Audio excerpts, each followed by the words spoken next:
I think every community that we have in Wyoming is a community that has a unique and extraordinary story to tell. We just need to really tell it.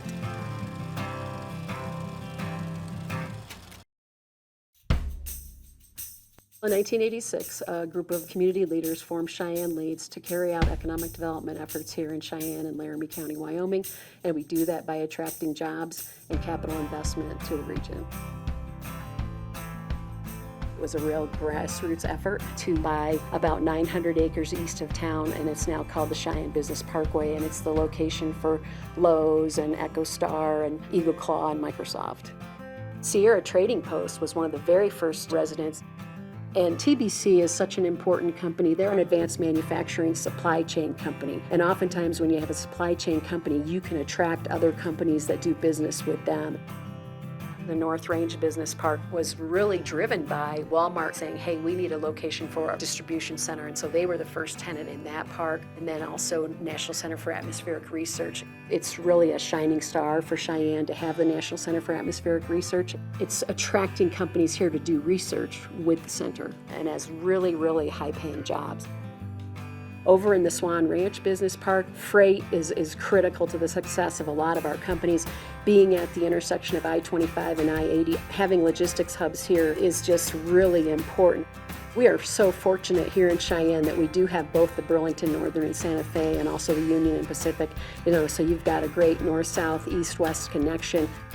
One of the things that's really important is your ability to be responsive and act quickly. If you have the infrastructure in place and you have utilities and roads and shovel-ready sites, then we can react even quicker and we can get a building up and out of the ground in 12 to 18 months. We have very limited red tape, and so we can have things happen quickly. Our elected officials are accessible. It's just a phone call away to talk to the governor. It's just a phone call away to talk to our county commissioners, to talk to our city councilors, to talk to our mayor. These folks want to help business be successful. We work very closely with the Business Council when they bring a lead in, and we'll talk about where they might be located. We'll ask them for information related to water use so that the Board of Public Utilities can, help us understand what those needs are. We'll ask about electric so that we can understand and share with Black Hills Energy what those needs are. So once we identify where the power and the water might be, we're able to get back to the Business Council and say, this might be a location. We also have to let those companies know they're loved. We'll take Business Council folks along with us to do site visits. I think what's unique about Cheyenne is each one of those entities and more understand that we all have a role in economic development. Wyoming is known for the #1 business-friendly tax state in the country. It is critical that companies realize that a state like Wyoming is going to protect their ability to do business and have their back.